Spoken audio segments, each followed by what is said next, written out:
Before we begin, let me ask you a question. How many times have you heard the words, "Why can't you be like others?" What if I told you that some parents don't realize their words can slowly destroy the people they love most? This is not just a story. It is a warning, a mirror, and a painful lesson about words, regret, and silence. Watch till the end, because this story might change the way you speak to someone you love. Grace, look at you again, sitting down like you don't have a future. Mama, I just got back from work. I'm tired. Grace grew up in a small home with a mother who believed words were the best way to correct a child. But Margaret did not just correct. She compared. She complained. She was never satisfied. No matter what Grace did, it was never enough. Every morning, Margaret reminded her. "Look at you," she would say. "Your mates are doing better than you." If Grace worked late, she was lazy.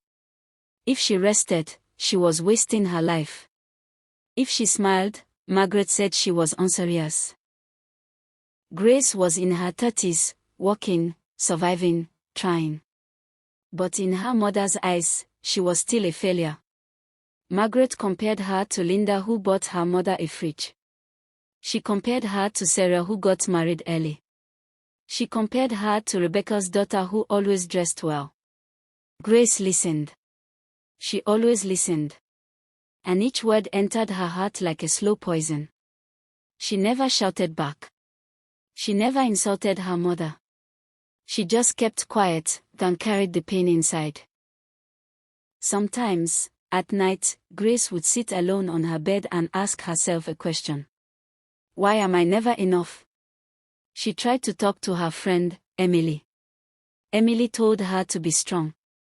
She told her her mother meant well. But Grace knew something was breaking inside her.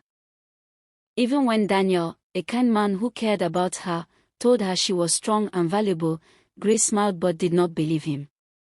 Because when the person who gave birth to you keeps telling you that you are nothing, you begin to believe it. Margaret did not notice the change. She did not notice Grace becoming quiet. She did not notice the tired eyes. She did not notice the fake smiles. All she saw was a daughter who was not trying hard enough. One night, Margaret called Grace on the phone. She complained again. She shouted again. She compared again. Grace begged her mother to stop. But Margaret said something she had said many times before. Your best is not enough. That night, Grace cried herself to sleep. The next morning, she did not wake up. Stress. Depression. Years of silent pain. When Margaret got the call, she did not understand at first. Her daughter. Depression. She never said anything, Margaret kept saying. But the truth was, Grace tried. She just wasn't heard. At the hospital, Margaret stood beside Grace's lifeless body and spoke words she had never spoken when Grace was alive. I'm proud of you. I always was. You were enough. But it was too late. At the burial, Margaret cried like a woman who had finally understood her mistake. She told everyone the truth. My daughter did not die because she was weak, she said. She died because I never told her she was enough. And with shaking hands and broken voice, Margaret begged other parents. Please, tell your children you love them. Encourage them. Before regret becomes your language. Because some apologies come too late. And some words, once spoken too harshly, can never be taken back.